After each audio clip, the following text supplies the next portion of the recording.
আজি মঙলবাৰ 2025 চনৰ 2 ছেপ্টেম্বৰ। আজি বিশ্ব নাৰিকল দিৱস। নাৰিকলৰ উপকাৰিতা আৰু ইয়াৰ পুষ্টিগুণৰ বিষয়ে মানুহক সজাগ কৰাৰ লগতে কৃষি, অৰ্থনীতি, সাংস্কৃতিক পৰম্পৰা আৰু বহনক্ষম নাৰিকলৰ খেতিক প্ৰসাৰক উৎসাহিত কৰাৰ উদ্দেশ্যে প্ৰতি বছৰে 2 ছেপ্টেম্বৰত বিশ্ব নাৰিকল দিৱস পালন কৰা হয়। উভতি চাওঁ ইতিহাসত আজিৰ দিনটো। ভাৰতৰ অন্তৰ্বৰ্তীকালীন চৰকাৰ গঠন। 1946 চনৰ 2 ছেপ্টেম্বৰত ব্ৰিটিছ শাসনৰ পৰা ভাৰতৰ স্বাধীনতা হস্তান্তৰৰ কাৰ্য সম্পাদনৰ উদ্দেশ্যে জৱাহৰলাল নেহৰুৰ নেতৃত্বত ভাৰতৰ অন্তৰ্বৰ্তীকালীন চৰকাৰ গঠন কৰা হয়। নৱগঠিত সংবিধান সভাই গঠন কৰা এই চৰকাৰৰ কাৰ্যকাল দেশ বিভাজন আৰু 1947 চনৰ 15 আগষ্টত ভাৰতৰ স্বাধীনতা লাভৰ সময়লৈকে অব্যাহত আছিল। জুলিয়ান কেলেণ্ডাৰৰ শেষ দিন। 1752 চনৰ 2 ছেপ্টেম্বৰত গ্ৰেট ব্ৰিটেইন আৰু ইয়াৰ উপনিৱেশসমূহে জুলিয়ান কেলেণ্ডাৰৰ শেষ দিন পালন কৰে। গ্ৰেগৰিয়ান কেলেণ্ডাৰ প্ৰৱৰ্তনৰ ফলত 3 ছেপ্টেম্বৰৰ পৰা 13 ছেপ্টেম্বৰলৈ 11 দিন বাদ দিয়া হয় আৰু পৰৱৰ্তী দিনটো 14 ছেপ্টেম্বৰত পৰিণত হৈছিল। প্ৰথম 24 ঘণ্টীয়া ATM মেচিন। 1969 চনৰ 2 ছেপ্টেম্বৰত কেমিকেল বেংকে নিউয়ৰ্কৰ ৰকভিল চেণ্টাৰ শাখাত প্ৰথমটো অট'মেটেড টেলাৰ মেচিন স্থাপন কৰে। ডনাল্ড ৱেডজেলৰ ফাৰ্ম ডকুটেলে ডিজাইন কৰা এই ডকুটেলাৰ গ্ৰাহকে প্ৰথমবাৰৰ বাবে মেগনেটিক এনক'ড কাৰ্ড ব্যৱহাৰ কৰি 24 ঘণ্টাই নগদ ধন উলিয়াবলৈ সক্ষম হৈছিল। Great fire of London. 1666 চনৰ 2 ছেপ্টেম্বৰত পুডিং লেনৰ এখন বেকাৰীৰ পৰা সূত্ৰপাত হৈছিল গ্ৰেট ফায়াৰ অৱ লণ্ডন নামেৰে জনাজাত ভয়াৱহ অগ্নিকাণ্ড।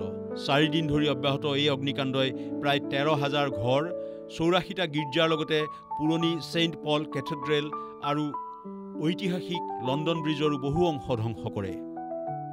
জাপানৰ আনুষ্ঠানিক আত্মসমৰ্পণ। 1945 চনৰ 2 ছেপ্টেম্বৰত জাপানে টকিঅ'ত আমেৰিকাৰ যুদ্ধজাহাজ USS মিছৌৰীত মিত্ৰশক্তিৰ সন্মুখত আনুষ্ঠানিকভাৱে আত্মসমৰ্পণ কৰে। জাপানৰ বৈদেশিক মন্ত্ৰী মামাৰু চিগিমেটছুৱে সশস্ত্ৰ বাহিনীৰ নিস্বাৰ্থ আত্মসমৰ্পণৰ ইনষ্ট্ৰুমেণ্ট অৱ ছাৰেণ্ডাৰত স্বাক্ষৰ কৰাৰ লগে লগে দ্বিতীয় বিশ্বযুদ্ধৰ আনুষ্ঠানিক অন্ত পৰে। পাইলটবিহীন নিশান্তৰ প্ৰথম উৰণ। 1998 চনৰ 2 ছেপ্টেম্বৰত ভাৰতৰ চণ্ডীপুৰৰ অন্তৰ্বৰ্তীকালীন টেষ্ট ৰেঞ্জৰ পৰা পাইলটবিহীন প্ৰশিক্ষণ বিমান নিশান্তৰ প্ৰথম উৰণ সম্পন্ন হয়। ভাৰতৰ প্ৰতিৰক্ষা গৱেষণা আৰু উন্নয়ন সংস্থাই নিৰ্মাণ কৰি উলিয়াইছিল এই দূৰনিয়ন্ত্ৰিত প্ৰশিক্ষণ বিমান। ভিয়েটনামৰ স্বাধীনতা ঘোষণা। 1945 চনৰ 2 ছেপ্টেম্বৰত হোচিমিনে হানয়ৰ বা দিন চৌকত ফ্ৰান্সৰ ঔপনিৱেশিক শাসন আৰু জাপানী দখলৰ পৰা ভিয়েটনাম গণতান্ত্ৰিক ৰিপাব্লিক হিচাপে স্বাধীনতা ঘোষণা কৰে। দ্বিতীয় বিশ্বযুদ্ধত জাপানৰ আত্মসমৰ্পণৰ পিছত এই ঘোষণা ভিয়েটনামৰ সাৰ্বভৌমত্ব সংগ্ৰামৰ এক গুৰুত্বপূৰ্ণ মুহূৰ্ত আছিল। নিৰ্বাসিত তিব্বতী সংসদৰ প্ৰথম নিৰ্বাচন। 1960 চনৰ 2 ছেপ্টেম্বৰত ভাৰতত নিৰ্বাসিত তিব্বতীসকলৰ সংসদৰ প্ৰথম নিৰ্বাচন অনুষ্ঠিত হয়। প্ৰথম নিৰ্বাচিত প্ৰতিনিধি সংস্থা কমিশ্যন অৱ তিব্বতী পিপলছ ডেপুটিজে কাৰ্যভাৰ গ্ৰহণ কৰা এই দিনটো নিৰ্বাসিত তিব্বতীসকলে গণতন্ত্ৰ দিৱস হিচাপে পালন কৰে। বিমান দুৰ্ঘটনাত মৃত্যু 229 জনৰ। 1998 চনৰ 2 ছেপ্টেম্বৰত নিউয়ৰ্কৰ পৰা জেনেভালৈ গৈ থকা ছুইছ এয়াৰ ফ্লাইট 111 নোভা স্কটিয়াৰ উপকূলৰ ওচৰত দুৰ্ঘটনাগ্ৰস্ত হৈ বিমানখনত থকা 229 জন লোকৰ আটাইকেইজনৰ মৃত্যু হয়। বৈদ্যুতিক বিজুতিৰ বাবে ককপিট এলেকাত জ্বলনশীল ইনচুলেশ্যনত অগ্নিকাণ্ডৰ ফলত এই দুৰ্ঘটনা সংঘটিত হয়। কিউবাৰ পৰা ফ্লৰিডালৈ সাঁতোৰ। 2013 চনৰ 2 ছেপ্টেম্বৰত দীৰ্ঘ দূৰত্বৰ মাৰ্কিন সাঁতোৰবিদ ডায়েনা নিয়াদে 64 বছৰ বয়সত চাৰ্ক প্ৰতিৰোধী পিঞ্জৰা অবিহনে কিউবাৰ পৰা ফ্লৰিডালৈ সাঁতুৰি যোৱা প্ৰথমগৰাকী ব্যক্তি হিচাপে পৰিগণিত হয়।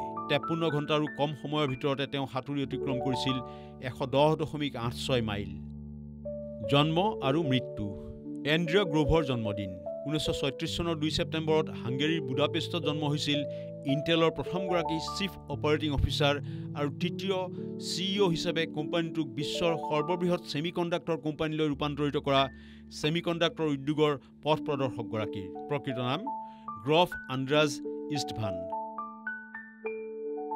জিমি কনৰ্ছৰ জন্মদিন।